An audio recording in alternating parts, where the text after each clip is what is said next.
was born on January 16th, 1984 in Everett, Washington, which is a city that is located 25 miles north of Seattle and sits on the banks of the Puget Sound, which is a large inlet of the Pacific Ocean. At the time of her birth, Rachel's parents, Bill and Denise, already had one child, a daughter named Megan, and so when Rachel arrived, they decided their family was complete. Initially, there was some concern that Rachel could have some health issues, because by the time she was 2.5 years old, she still was not talking, and so her parents were concerned she could be deaf. But shortly after they went to a specialist about her hearing, Rachel would say her first words, and then from that point onward, her parents could not get her to be quiet. As a youngster, Rachel had a huge imagination. In preschool, she would pretend her fingers were imaginary friends and she would speak to them during class, often getting in trouble because of this. She also had a prized collection of troll dolls, who she gave very intricate backstories to. By the time Rachel was in grade school, she had developed a keen sense of humor. Specifically, she had the gift of mimicry. She could basically become any of her friends or her family members, and everyone thought it was really funny.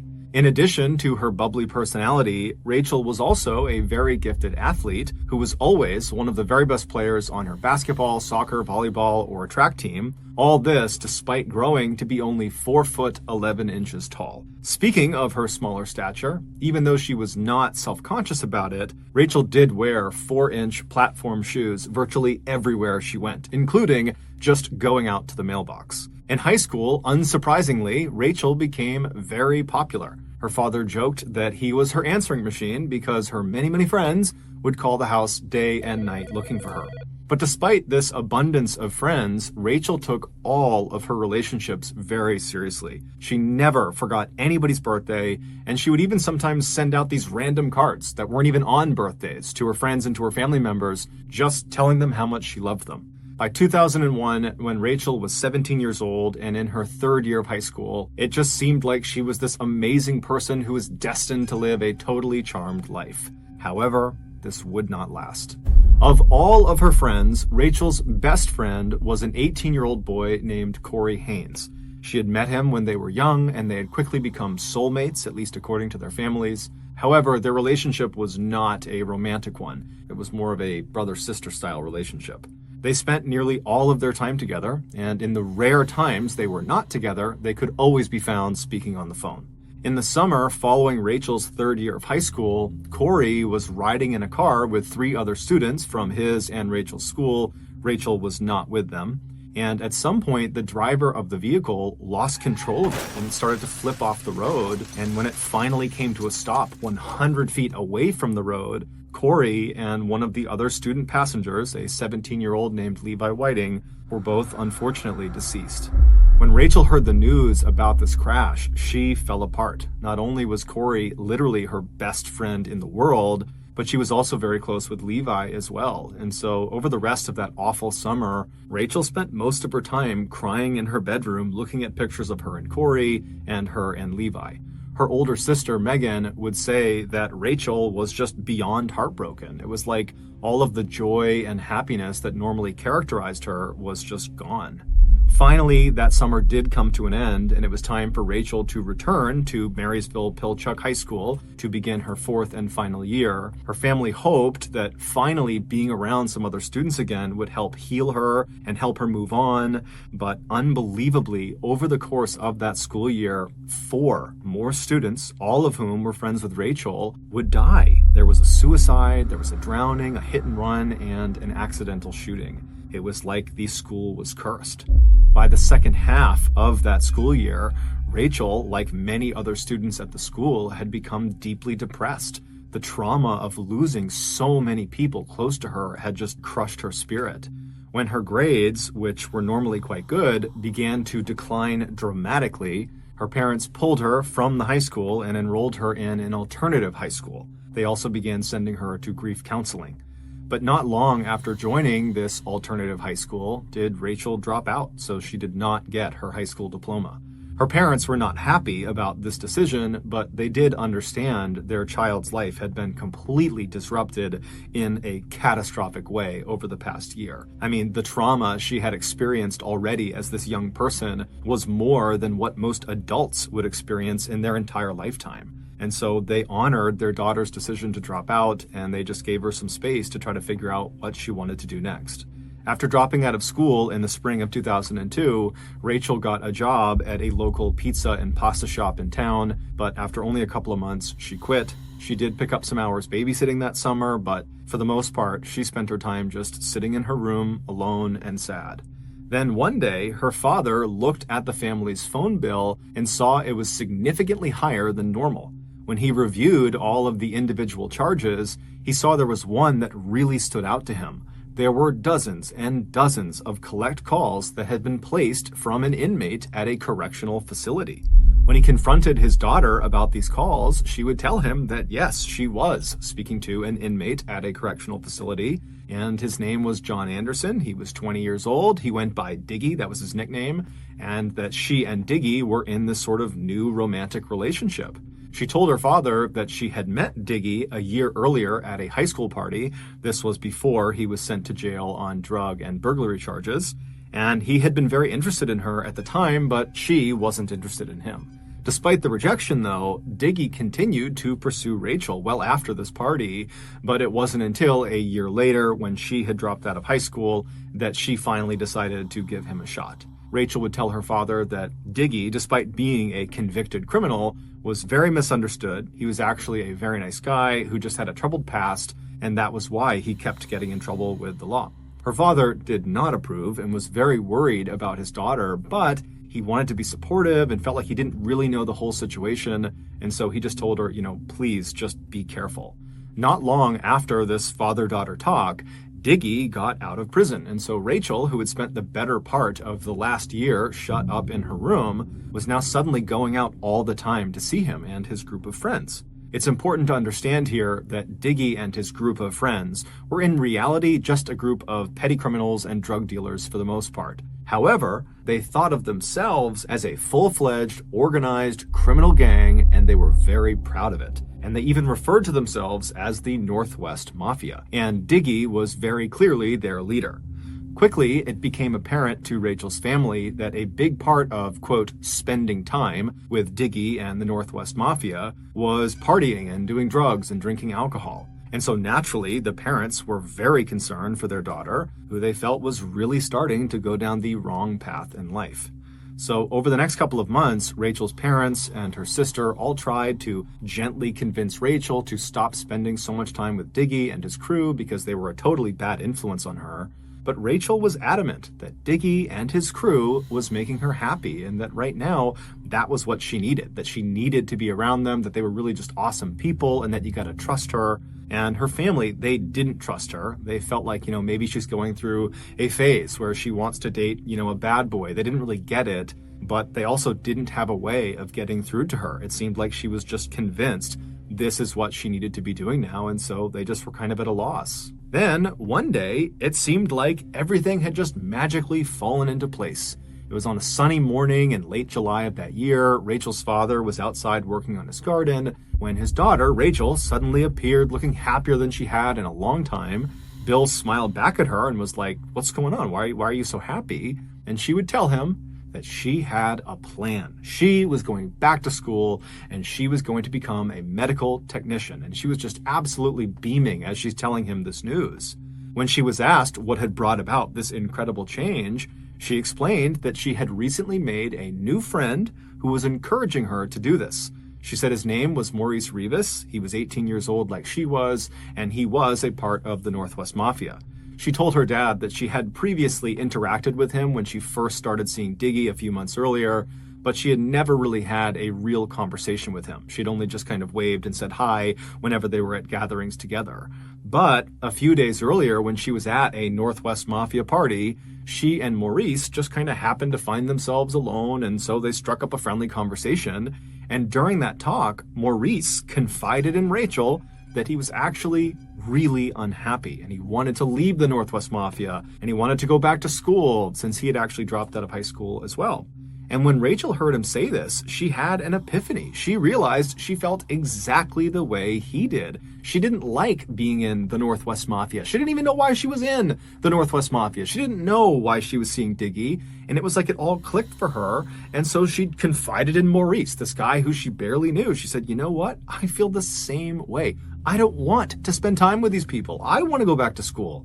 And so this random conversation they had at this party really immediately bonded them together. It was like they both had been harboring this deep, dark secret, but now only with each other, they could discuss it openly. And it was very liberating for them. And so by the end of this first real conversation they had, the pair had promised each other that they were going to get out of the Northwest Mafia. They were going to go back to school. They were going to clean up their acts. They were going to fix their lives. And they were going to do it together. They were going to support each other and have each other's back. Rachel would even joke with her father that they were already talking about when they went back to school that they would go to senior prom together, although she assured her dad that their relationship was totally platonic. This was not a romantic thing.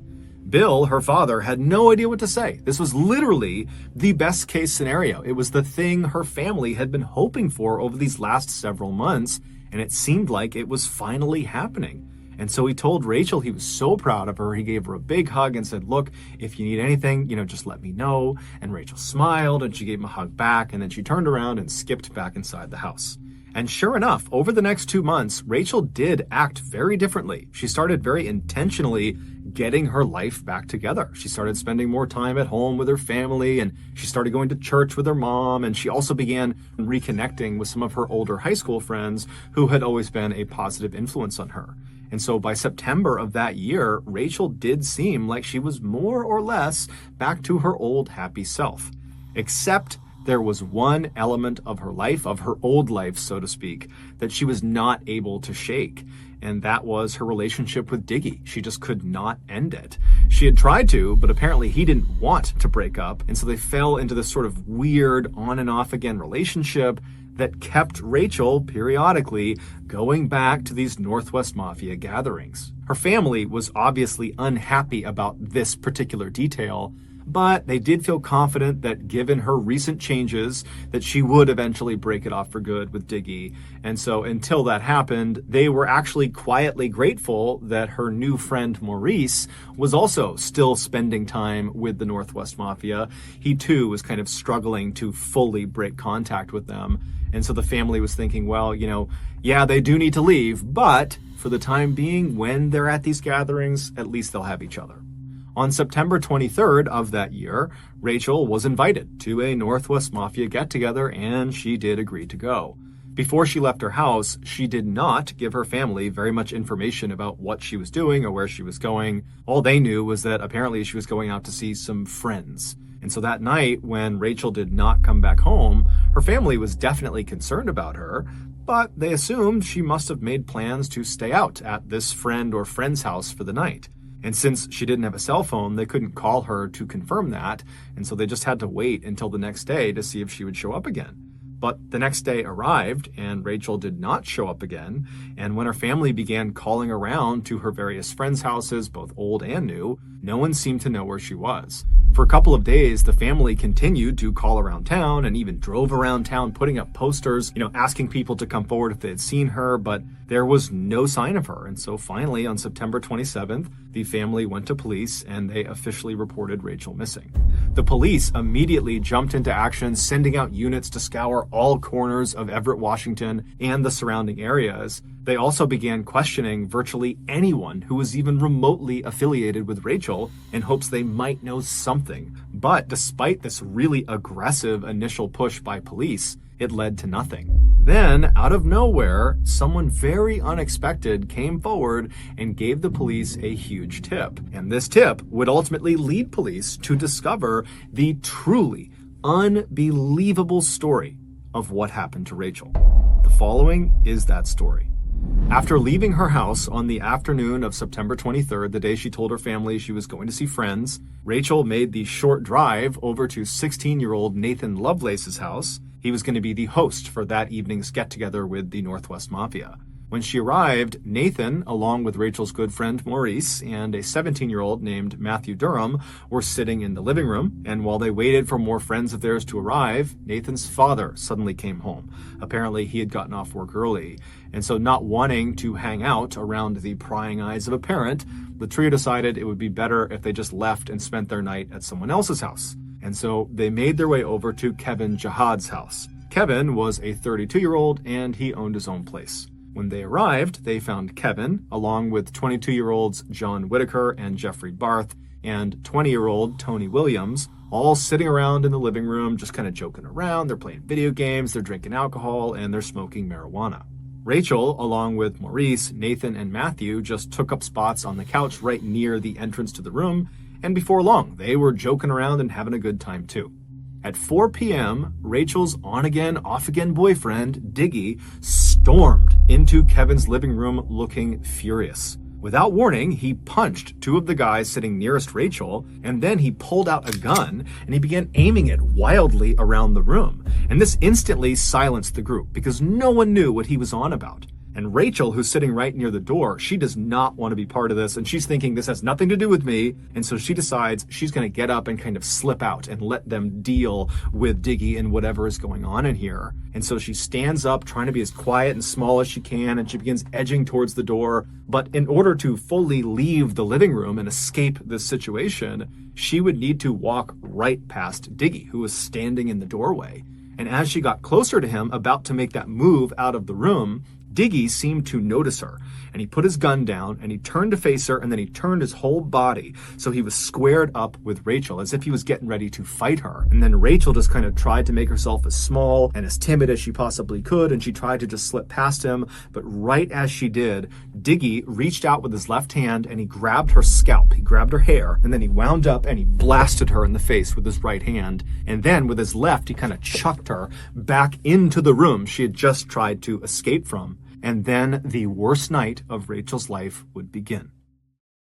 As soon as she hit the floor in that room, she tried to scramble back to her feet, but before she could, she was getting punched and kicked by Diggy and several other of her friends who had just been sitting in the room joking around with her, and then the others who were in the room who were not actively participating in beating her, which included Maurice Rivas. They sat there idly doing nothing while Rachel screamed for their help. When her screams got so loud, Diggy was concerned the neighbors would hear her. One of the idle onlookers in the room, 20-year-old Tony Williams, simply turned the music up to drown her screams out. After a few horrible, violent minutes, Diggy told the others to stop, at which point he reached down and he grabbed Rachel's hair again and dragged her out of the room, and then he dragged her across the kitchen floor and through a door that led into the garage. Once she was inside the garage, he jammed a dirty sock into her mouth and he covered her mouth over with duct tape, and then he bound her wrists and her body with rope, and then once he was certain she could neither make any noise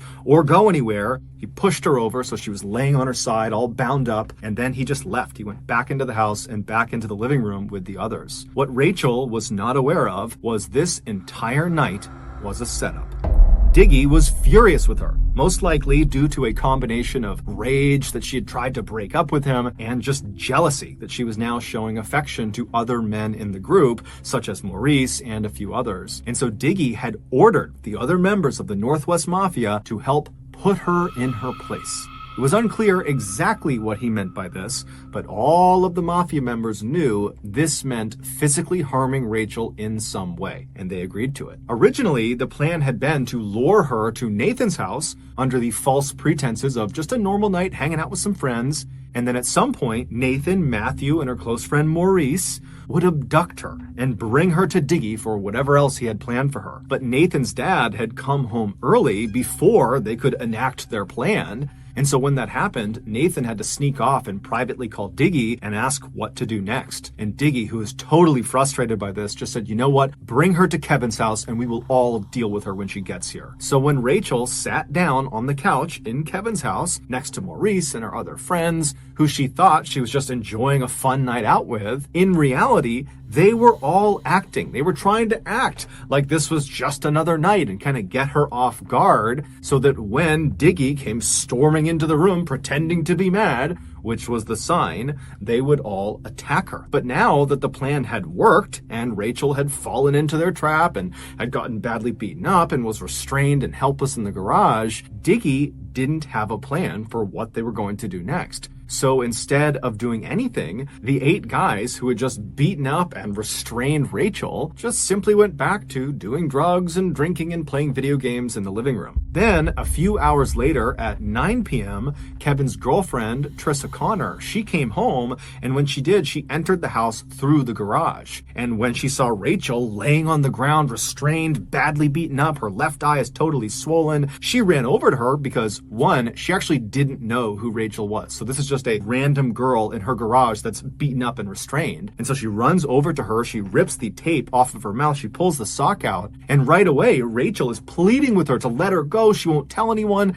and Trissa is totally confused because she really has no clue what's going on. She was not a part of the plan to harm this girl, and so Trissa just instinctively runs into the house. She does not make any contact with the guys in the living room. She goes straight into the kitchen and she gets a knife, and then she runs back into the garage and she begins cutting through all of Rachel's restraints to free her. But before she could finish the job, Diggy apparently had heard the commotion of Trissa coming in and heard her running around the house. And so Diggy comes storming into the garage. He sees what Trissa is doing. He runs over and he grabs her hands and he physically stops her from freeing Rachel. And then he threatens Trissa that he's going to harm her if she lets Rachel go. And so Trissa, amazingly, at this point, despite clearly seeing something very bad is happening to this girl, instead of continuing to try to fight this and figure out what's going on and maybe try to help this girl, she just gets mad at Diggy and says, "I don't want this in my house. What are you doing? I don't want this girl in my house. You know what? I'm going to call the cops if you don't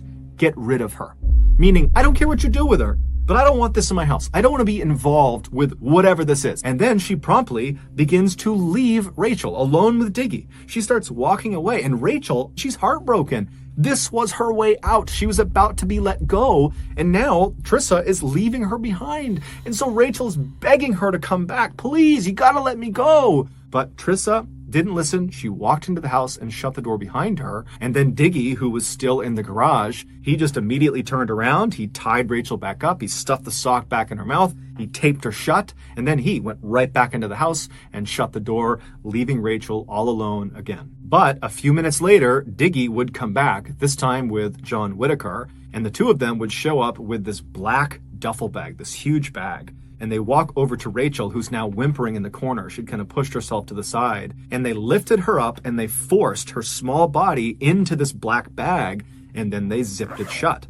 And while they did this, Matthew Durham, who had been in the living room, he had gone outside and gotten his red Jeep, and he had backed it up to the closed garage door. And then once Diggy and John had Rachel secured in this bag, they opened the garage door up and they put her in the back of the Jeep and they shut the Jeep's back door. And then Diggy ordered John, along with Matthew and Rachel's friend Maurice, who had just come outside, to just go drive around town with Rachel in the trunk until he, Diggy, figured out what they were going to do next. And so the trio hopped in the red Jeep and did what their leader told them to do. They began driving around Everett with Rachel in the trunk, and this whole time Rachel could clearly hear anything that was said inside of the vehicle, but apparently during this initial drive around, the trio didn't talk, so it's unclear if she understood who was actually with her. But eventually, during this drive around, one of the 3 young men in the Jeep got a call from Diggy, who told them he had his plan, so come pick him up. At this point, the trio decide, for whatever reason, to just dump Rachel somewhere, basically stash her somewhere in her bag,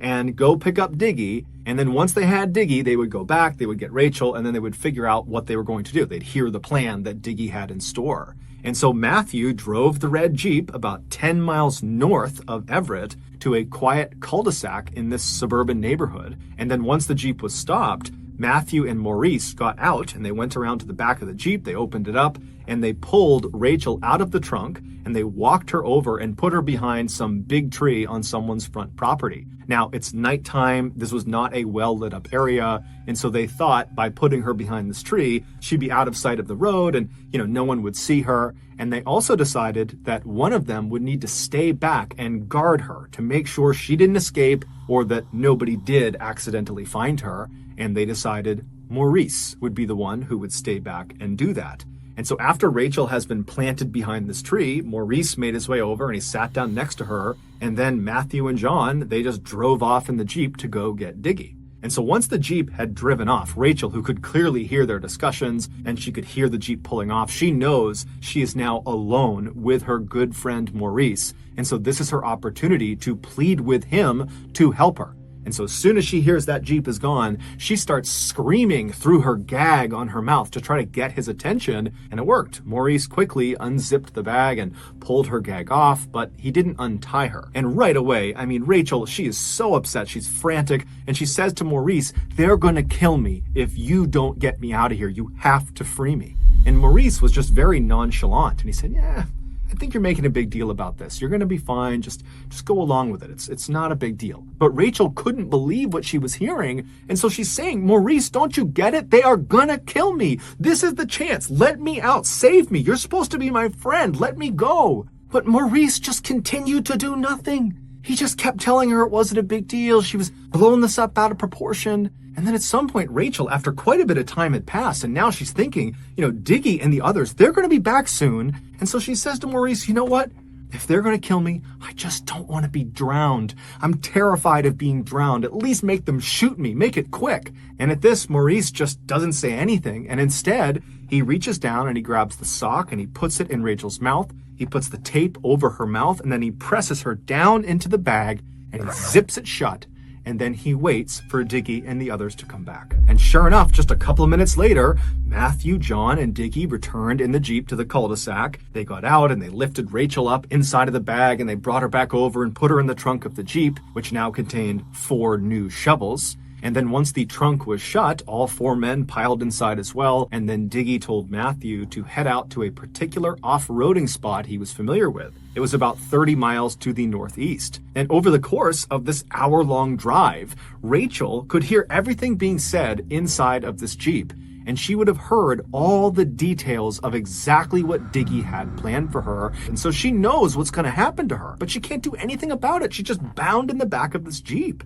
And so around midnight, they reached their destination, this off-roading site, which was basically this thick forest at the foot of a mountain near a small pond. And once they parked, the men got out, leaving Rachel in the trunk with the trunk shut, and they began walking around the back of the vehicle and started looking on the ground until Diggy said he had found a spot that he really liked, and it was about 10 or 15 feet behind the vehicle. And so once this spot was identified, the men walked back to the Jeep, they opened up the trunk, and they left Rachel, but they pulled out their shovels.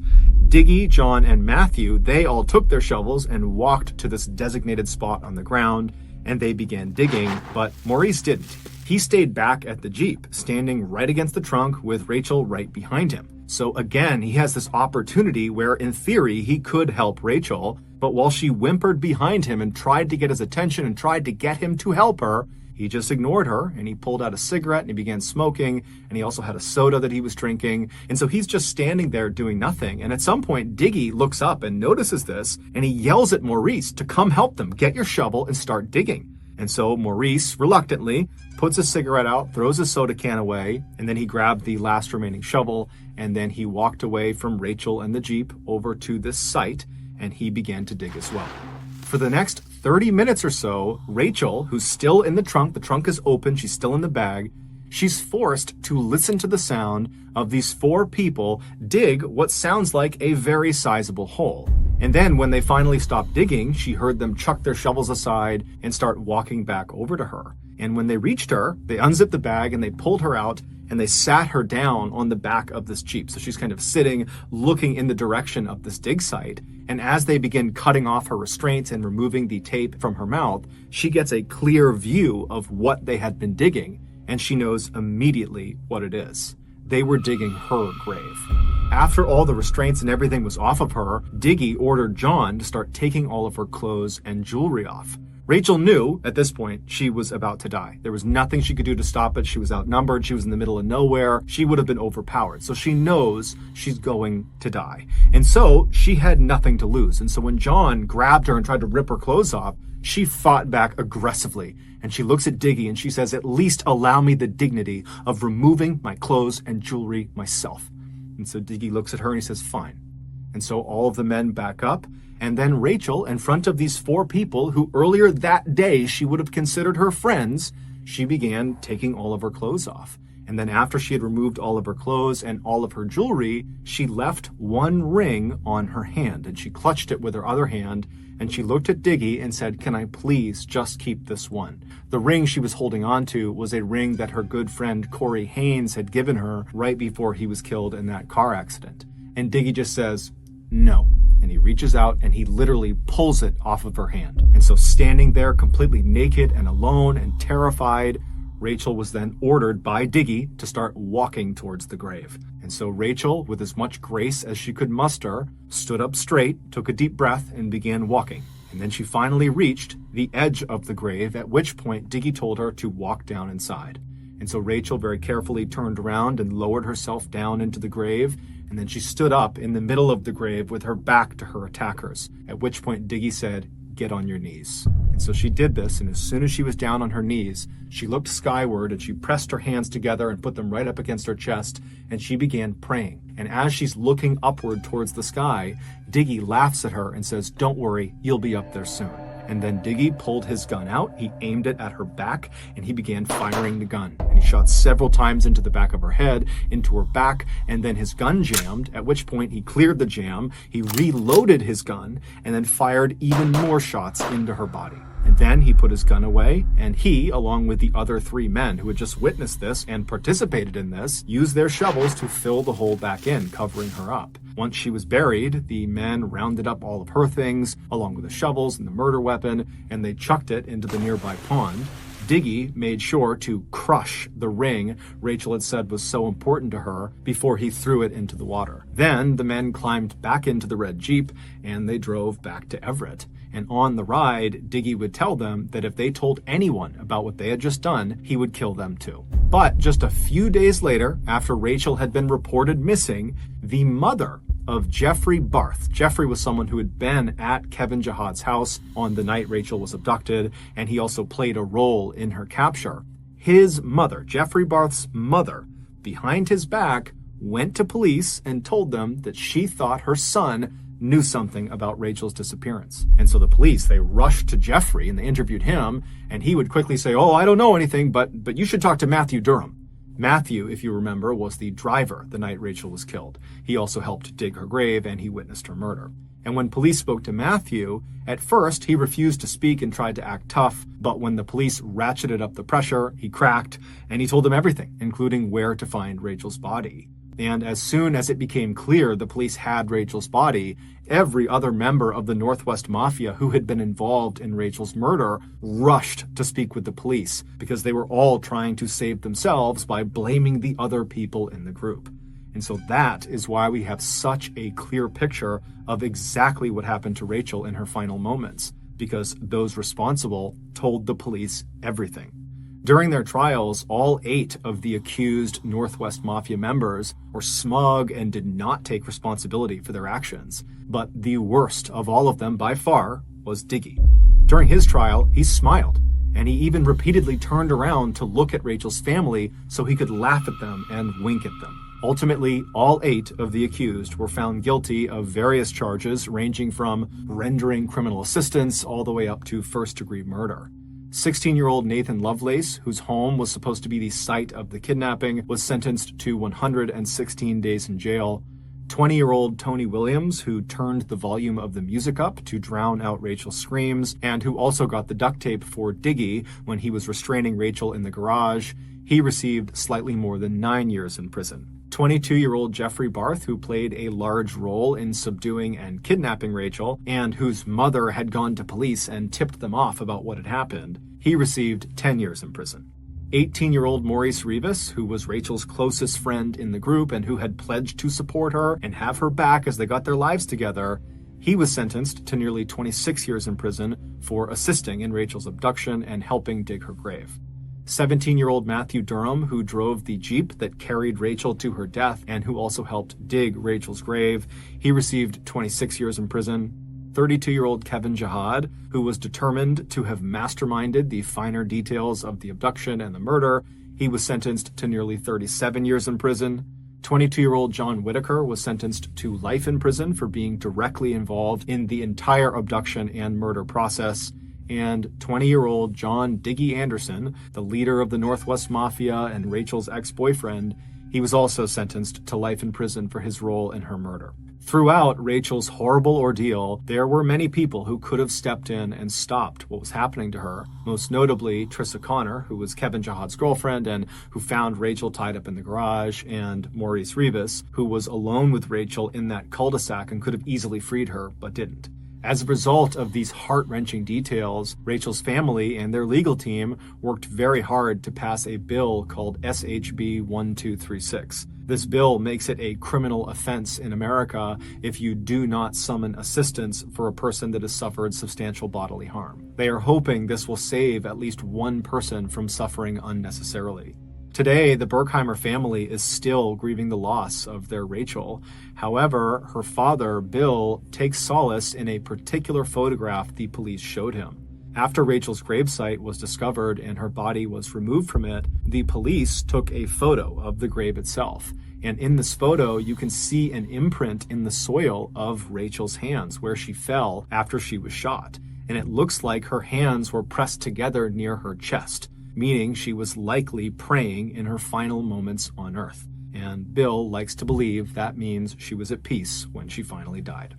Located on the far northern tip of Maine, right on the border of Canada, lies a small rural town called Van Buren. Van Buren is home to about 2,000 people who, for the most part, have lived in Maine for their entire lives, and they tend to be very rugged and very competent people. But unless you live in Van Buren or know someone in Van Buren or have family out there, there's no reason you would have heard of this particular town. Nothing really happens in this town, at least nothing that makes headlines. However, that would change. In 2019, Van Buren made international headlines because of one man, Ronald Sear. As a young man in the 1950s, Ronald Sear joined the Air Force and fought in the Korean War. And then after he got out of the military, he moved back to his hometown of Van Buren, Maine, and he moved into a very modest 2-story home right near town. And for a little while, he just kind of floated about, didn't really have a direction in life. But eventually, because of his love for working with his hands and his general skill at working with his hands and building things, he started a small but successful tool-selling company that he ran right out of his shed on his property. Fast forward to 2019, Ronald Sear at that time was 65 years old, and he still lived in the same property right near town in Van Buren. However, he now lived alone, and he still ran this tool-selling business right out of his work shed. And for Ronald, this was enough. He was very content with his life. He was very happy. But that year, he would face a crisis.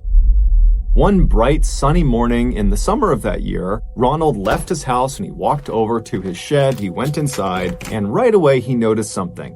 Ronald kept all these bins inside of his shed that were full of all of the different tools that he would sell. And because he was in there all the time, either literally selling tools or tinkering with whatever it was he was building himself, he was very aware of how full each of these bins were. And anytime they got low, he would order more so he had enough supply to sell. And so he went into his shed this morning and he noticed right away that a couple of the bins appeared to be a little bit lower than he remembered. And right away, Ronald is thinking, did I forget to order supplies to fill these bins up? Did I just forget to do that? But he's thinking to himself, I am meticulous in making sure my inventory is full at all times. I've been doing this for decades, and so it can't be me. Maybe I took the tools and I brought them into my house and I've left them in there, or maybe they're in my truck. And so Ronald, believing there's a totally logical explanation for this, would leave his shed and he would search his property, but he can't find these tools anywhere. And so he began calling his family and his friends to see if, maybe they had come by and borrowed some of these tools, or maybe they knew what had happened to them. But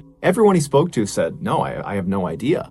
And so by that afternoon, Ronald had found himself back inside of his work shed looking around, thinking to himself, have I been robbed? It was the only logical thing he could think of that would explain this loss. And so Ronald drove to the police station and he spoke to police and he explained what happened. But unfortunately, the police's reaction to what he was telling them was not exactly what he wanted. They basically assumed that, he just had miscounted, that in reality, the tools were either still in the shed and he just forgot how many were supposed to be in there, or he had just kind of lost them on his property somewhere, that they were bound to turn up. And so the police told him, look, Ronald, go back and search your property. I'm sure they're there. And if you get some proof that someone actually stole from you, then come back to us.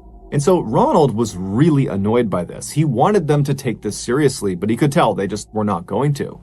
And so Ronald drove back to his house, he went inside, he hopped on his computer, and he began researching what other homeowners did to protect themselves from things like theft. And one of the things he came across was setting up tripwires all around the perimeter of your property. Basically, you take these thin wires and you stretch them out very tight, very low to the ground, and you anchor them on each side, and then on the wire itself, you hang little bells. And so, in theory, if an intruder were to walk onto your property, they would most likely not see the tripwires on the ground, and they would kick them, and that would cause the bells to ring, thereby alerting the homeowner of their presence. Ronald loved this idea, so he went out and he set up tripwires all around his property.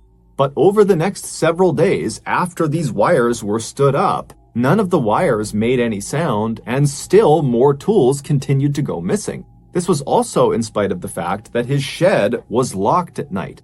And so Ronald's thinking to himself, whoever's doing this is clearly watching me and kind of monitoring what I'm doing. They must be aware of the tripwires, and they must be sneaking into the shed, at some time that I have the doors unlocked. I mean, this is a professional thief. And so as Ronald is thinking about this master thief that is targeting him, he has this sudden fear that if he can't stop this person from breaking into his shed and taking his tools, how can he possibly protect himself against this person breaking into his home and stealing things from in there, which included all of his cash and many other valuables? And so Ronald became very fearful and decided the only thing he could do was really beef up his home security system. And so he hopped back online and he began Googling other ways to protect your property. And after discovering a number of really effective techniques, he got to work. He began building all these home defense systems and placing them all around his property.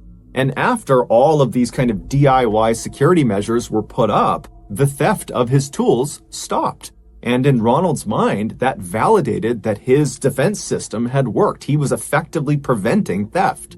But this would not be the end of his troubles.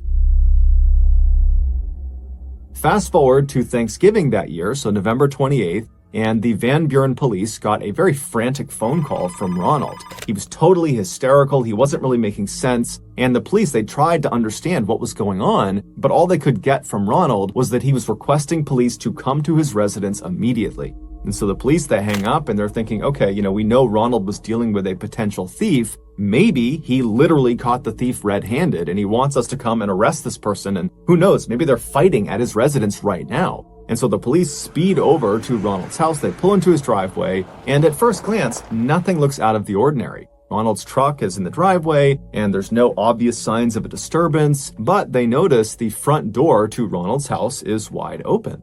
And so the police park their cars in Ronald's driveway, they get out and they run up onto the front porch, and they're standing in front of this open door, and they look down and they can see there's a very obvious blood trail starting from the front of Ronald's house, going straight back down a hallway that looped around to the left and out of sight. And so right away, the police are yelling into the house, Ronald, are you okay? What's going on? And somewhere deep inside of the house, they hear what sounds like Ronald make a kind of guttural sound. And so immediately this tips the police that more than likely Ronald has been hurt and he likely is the one who made this blood trail. And so the police draw their guns and they go inside of Ronald's house, not really sure what they're going to find. They don't know if there's some intruder or attacker or someone in here that's harmed Ronald, but they make their way down this hall following the blood trail. They turn the corner, and then sitting at the end of the blood trail is Ronald. He's sitting down with his back to some cabinets in the kitchen and he's clutching his midsection. He is covered in blood. He's completely pale. And so right away, the officers call in backup, but then as a security measure, they search the rest of the first floor to make sure there is no other person here. There was no one on the first floor. They went to the second floor. They peeked around up there. They didn't see anyone. So they rushed back down to Ronald, who's still just sitting there, and they begin administering first aid, and they're trying to get him to explain what happened. How did you get hurt? But Ronald is clearly in shock. He's kind of in a daze. He's not making sense. And then by the time the paramedics showed up just a couple of minutes later, Ronald had slipped into unconsciousness. When Ronald was wheeled out of the house, the responding officers and the backup officers, who by now had arrived, decided to search the rest of Ronald's house to see if there was some clue as to what had happened. And so they began searching in the kitchen, looking around, but there wasn't anything that stood out to them. And then they began walking around towards the living room. And when they got into the living room, one of the officers suddenly screamed to everyone inside to stop where they were, stop moving.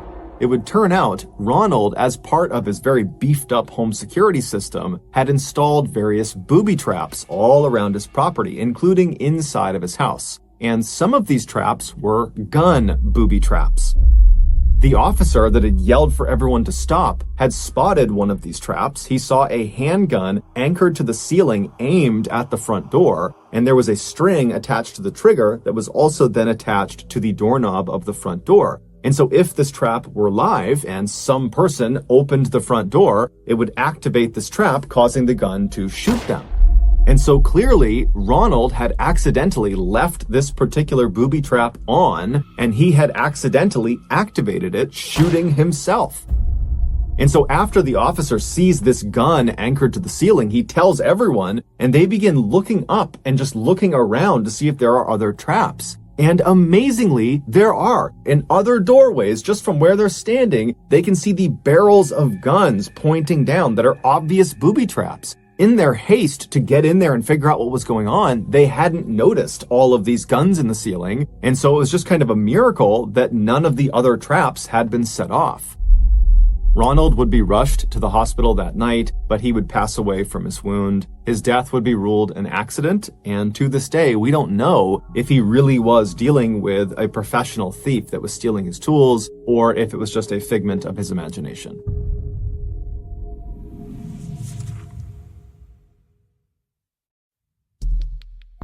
Our next story is called Sublimation.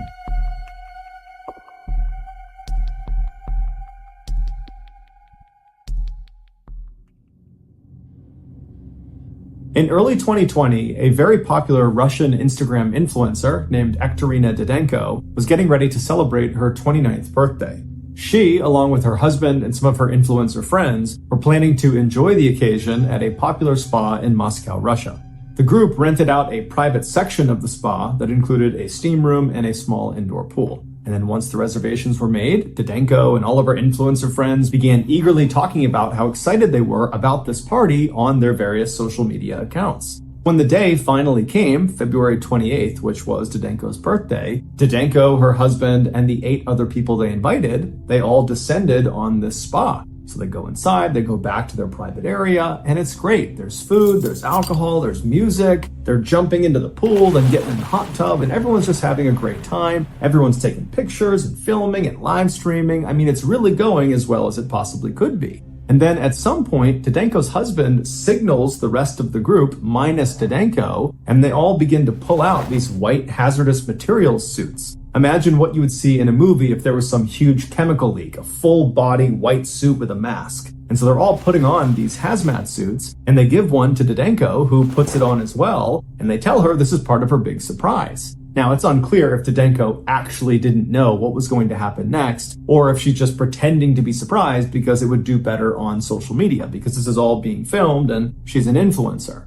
But either way, she puts on her hazmat suit, and once everyone has their suits on, Didenko's husband wheeled in this huge cooler like you would bring to a picnic, and he placed it right on the edge of the pool. When he opened the lid, the crowd all gasped and laughed and smiled and filmed as these huge clouds of smoke or steam came pouring out of it. What it was roughly 55 pounds of dry ice. Dry ice is just frozen carbon dioxide. It's commonly used for things like refrigerating perishable goods for long periods of time because dry ice stays cold for a really long time.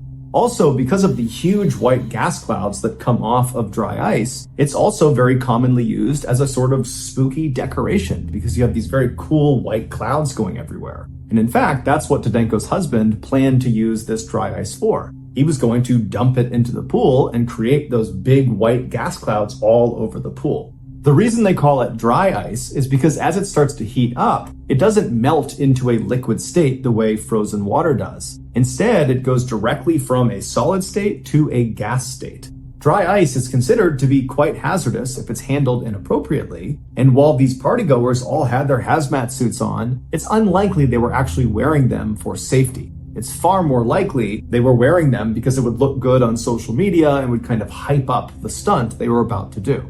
And so after the dry ice was revealed inside of this cooler, Didenko's husband and another of the partygoers grabbed the sides of the cooler and they dumped its contents directly into the water.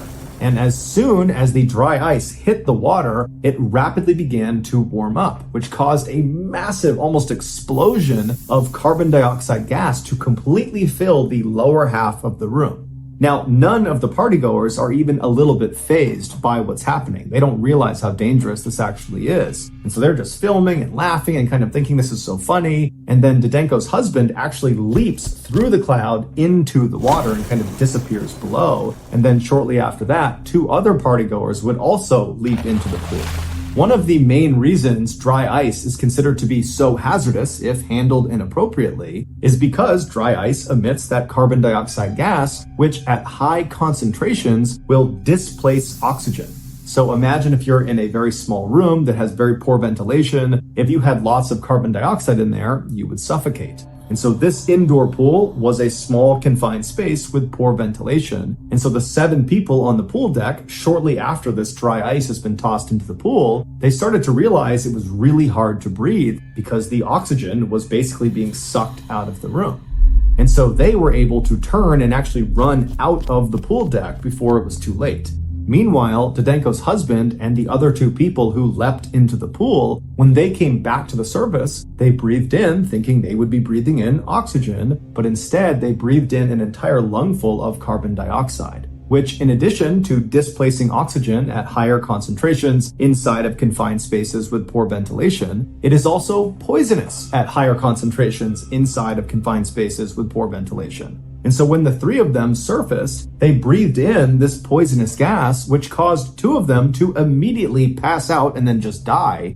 While the third, Didenko's husband, he managed to stay conscious enough that he was able to climb barely out of the pool, and he tried to get to the door, but he couldn't get out in time. Eventually, he was pulled out and rushed to the hospital, but he would later die, not only from carbon dioxide poisoning, but also from having gone without oxygen for as long as he had.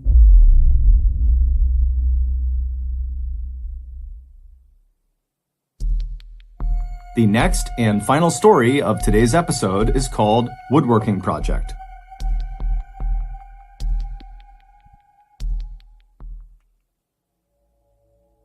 At the end of 2002, 36-year-old Boyd Taylor was single, he had no children, and he lived with his divorced father, Robert, in a small bungalow in the northern England countryside. In addition to living with his father, Boyd also worked for his father. His father, Robert, owned a small construction business, and so the father-son duo built houses in the area. While Boyd might have envisioned his life turning out in a different, more exciting way, he didn't seem outwardly unhappy about his circumstances. In fact, he seemed very cheerful, both at work and when he was at home. But despite his cheerfulness, his father, Robert, was still pretty concerned about him, because every time Boyd had some time off from work and was just at loose ends, he wouldn't go out with his friends. In fact, he really didn't have any friends and wasn't even trying to make any friends. Instead, he would just sit in his room all day and be totally by himself. Now, Robert knew his son was naturally a bit of a loner and always had been, but a part of him hoped that his son would just start going out and meeting new people, or at the very least, develop some sort of hobby that could occupy his mind. In late September of 2002, Robert was walking down the hallway of their bungalow when he passed by his son's bedroom door, and it was shut. And as he walked past, he heard inside of his son's room the sound of his son sawing some wood. And so he stopped for a second and he just listened. And when the sawing stopped for a second, Robert just knocked on the door. He was curious. He wanted to know what his son was doing. Boyd, instead of coming over to the door and opening it up and talking to his dad, instead just paused for a second and then said, "What is it, Dad? What do you need?" And Robert would say, "Well, I heard sawing and I just wanted to know what you were building." And so Boyd pauses again and then just says, "Well, I'm working on a woodworking project." And so Robert's like, "Well, can I poke my head in and actually see what you're building?" And Boyd, again, without opening the door, just tells his dad very politely that he wants to be left alone.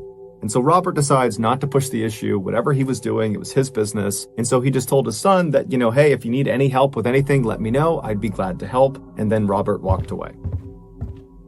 Over the next 2 months, every time Boyd was not working, so in the evenings and on the weekend, he would be locked inside of his bedroom, hammering and sawing away at this woodworking project.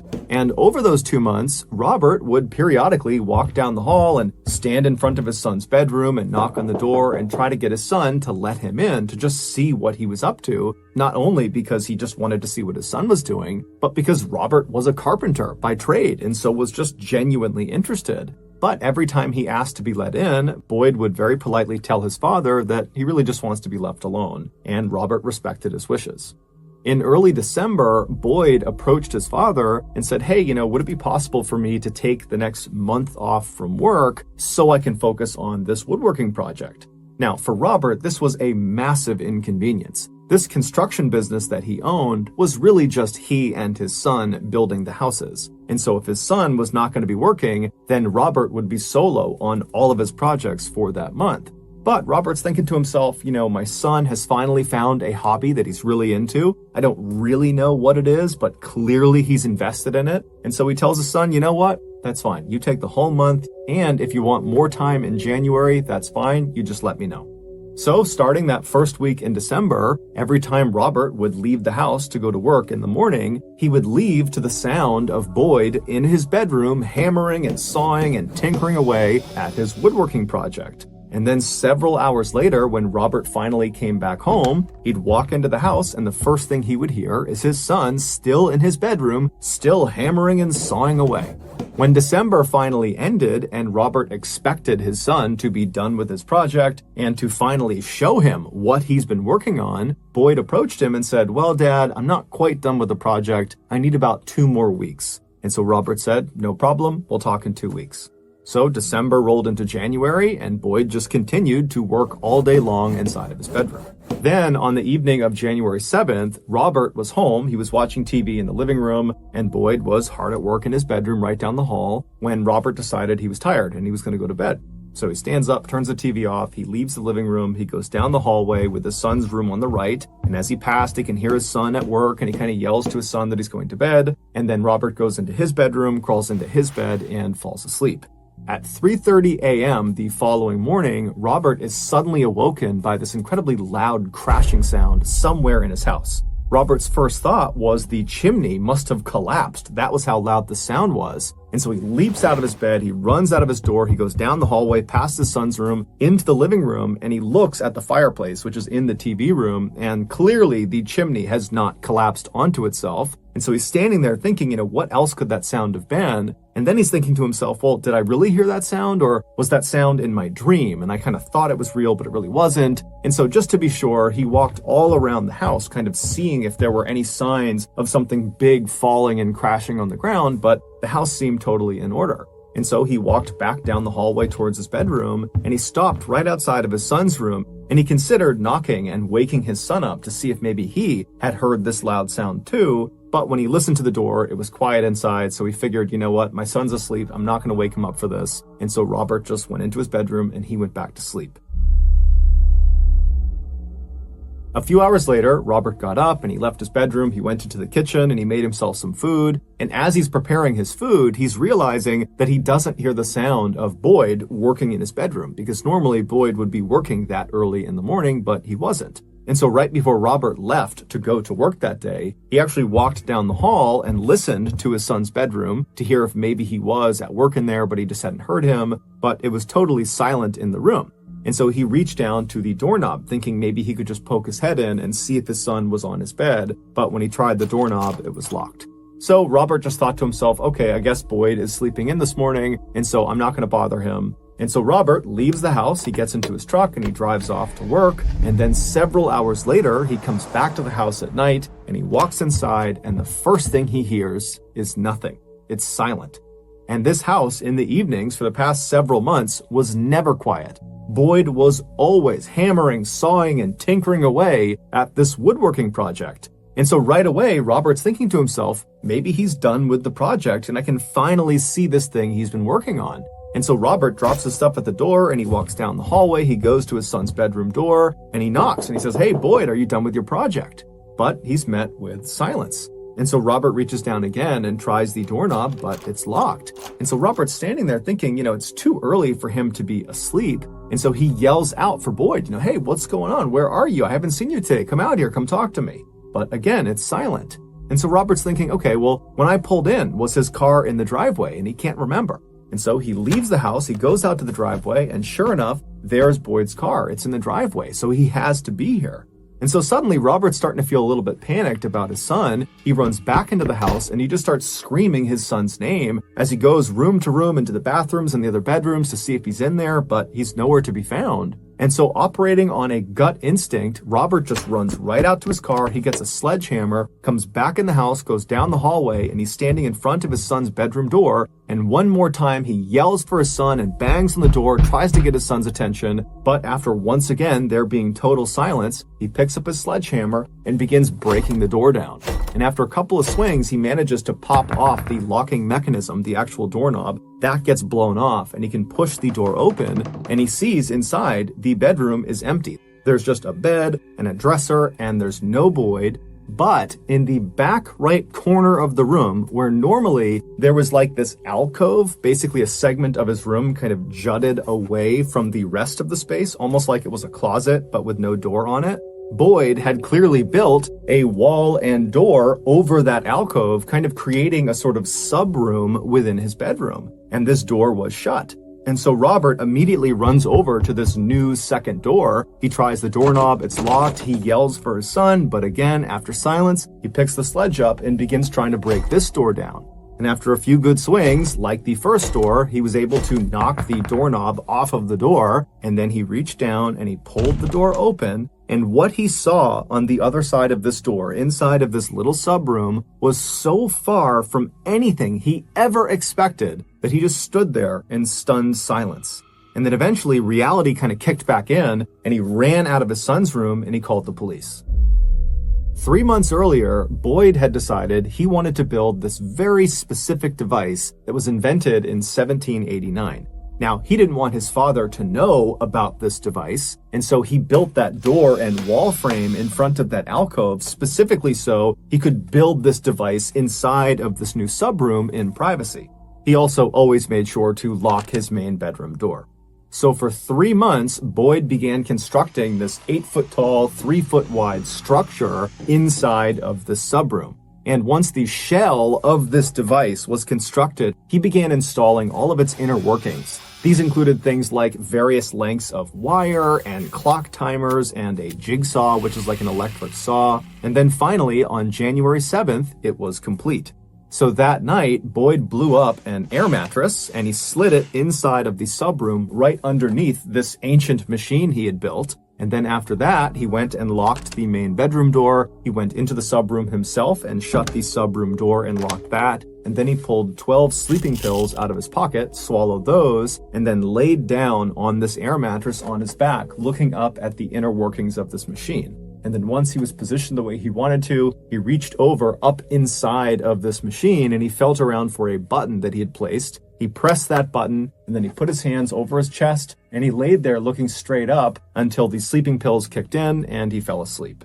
That button he pressed right before he passed out from the sleeping pills started a timer, and when that timer went off, it would actually activate this whole device. And so several hours after pressing that button, the timer finally went off at 3:30 a.m. The first thing that happened when this device was activated is the jigsaw, the electric saw, began sawing this wire. Now, the wire had been very intentionally placed against the teeth of this jigsaw, and so it's cutting this wire, and this wire is supporting this weighted down, heavy, angular blade that's pointing straight down. And so as soon as this wire is cut, it releases the blade, and the blade that almost looks like this oversized axe head begins falling straight down this chute. And the chute aims the blade directly onto the front of Boyd's throat. Boyd's woodworking project was a guillotine. And that loud crashing sound that woke Robert up at 3:30 in the morning on January 8th, that was the sound of the blade of this guillotine crashing down and decapitating his son. Even though Boyd did not leave behind a note explaining his actions, it was determined Boyd's death was in fact a suicide, a very complicated and deliberate suicide. Boyd's father and other people involved in this case have come to the conclusion that Boyd was clearly showing signs of depression before he chose to take his own life. And so maybe if Boyd had reached out for help, or if there had been some sort of intervention, his death could have been prevented. And if you or anyone you know is struggling with mental health, remember you are not alone. No matter how bad it feels, there are resources out there that can help you. And so I've listed a number of them in the description below.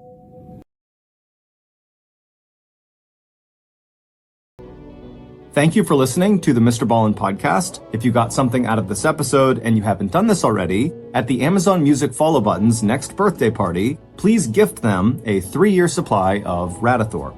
This podcast airs every Monday and Thursday morning, but in the meantime, you can always watch one of the hundreds of stories we have posted on our main YouTube channel, which is just called MrBallen.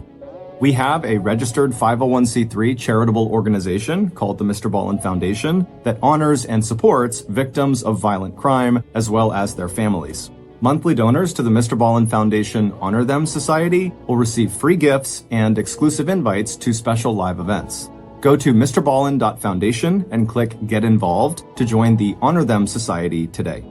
If you want to get in touch with me, please follow me on any major social media platform and then send me a direct message. My username is just @MrBallen, and I really do read the majority of my DMs. Lastly, we have some really cool merchandise, so head on over to shopmrballen.com to have a look. So that's going to do it. I really appreciate your support. Until next time.